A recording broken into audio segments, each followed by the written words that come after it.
Volodymyr Zelensky thot se Rusia mund të sulmojë një vend të NATO-s brenda 5 viteve për të vënë në provë aleancën. Në një intervistë për Sky News, presidenti i Ukrainës u pyet nëse Rusia mund të sulmonte brenda disa muajsh. Zelensky tha se nuk besonte se Putini është gati. Lideri i Ukrainës tha gjithashtu se planet për anëtarët e NATO-s për të rritur shpenzimet e mbrojtjes në 5% të PBB-s deri në vitin 2035 janë shumë të ngadalta, duke shtuar se besojnë se duke filluar që nga viti 2030, Putini mund të ketë aftësi dukshëm më të mëdha. Sot Ukraina po e pengon, ai nuk ka kohë të stërvisë ushtrinë, është shprehur lideri i Ukrainës.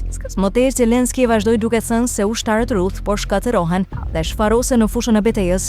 Sidoqoftë Putinit i duhet një pauzë, atij duhet që të heqen sanksionet, i duhet një ushtri e stërvitur, ka theksuar ai.